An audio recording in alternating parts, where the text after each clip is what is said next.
at a time when it's facing key challenges, not just internationally with the likes of the war in Ukraine, but also domestically with the cost of living crisis and inflation set to hit 11%. Louis Debarco in Westminster, thank you. Well, let's talk to Sarah Southern, who's a former Conservative Party official and aide to former Prime Minister David Cameron. Sarah Southern, welcome. How much longer has Boris got in Downing Street? How do you see this situation resolving itself? I certainly don't think that the Prime Minister will be there until October, as he hopes. I think that we could end up with actually quite a swift transition of power if the 1922 committee comes up with some good rules on Monday.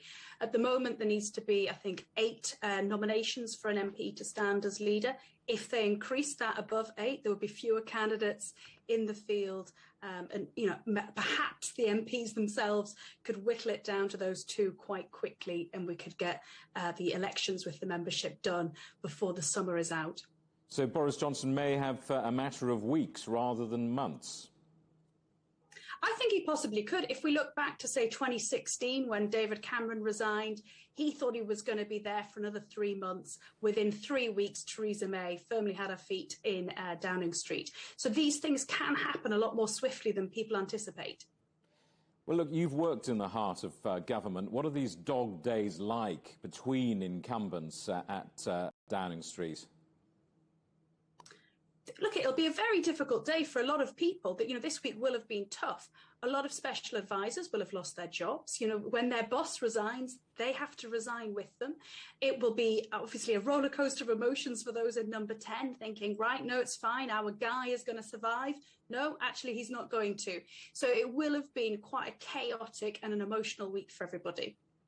How would you characterise the mood of the Conservative Party at large at the moment? I think there's a sense of relief in certain parts of the party. A lot of people have been quite unhappy with how things have gone with the Prime Minister in recent months. There have been things that have kind of chipped away at their confidence in supporting him, whether that be Partygate, the Owen Paterson scandal. All of these different things have just chipped away. And then obviously with Chris Pincher, that almost felt like the straw that broke the camel's back.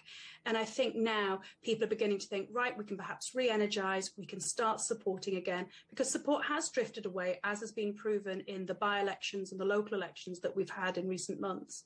Well, let's explore that a bit more. Boris Johnson's government has been involved in a number of scandals. Just how harmful and how damaging are they for the Conservative Party? Well, it's certainly damaging in terms of keeping the party base involved. If you don't have your activists activated, it's very difficult to then get them to go out and campaign. So if you lose the support of the party membership and activists, that can be the first problem. But of course, if you begin to lose the trust of the public, when it does come to a by-election or a local election, they're going to, vote with their feet, as it were, and instead of supporting the Tories, they're going to go elsewhere, which we witnessed in the last 2 by-elections a few weeks ago, where 1 seat went to Labour, the other went to the Lib Dems. So I'm hoping that with a change of leadership, we might see people come back to the Conservative Party. Just on a personal basis, take us inside the mind of an outgoing Prime Minister. I mean, what do they think about? What are they doing in these last days? Well, of course, the Prime Minister will be reflecting on his legacy. He has had a very unusual 3 years in office. At the beginning, it was trying to make sure that we got Brexit done. He then, called that election that nobody was expecting with a huge majority that we haven't seen since the 1980s. So I think in that regard, electorally, he's seen as a success. But of course, as soon as we move into 2020, we're hit by COVID, and kind of all bets are off, as it were. And I think that the Prime Minister will have only been Prime Minister for 3 years or so when he finally leaves office. It's a very short period of time, but I think the things that he has had to manage in that time, Brexit, COVID, and indeed the war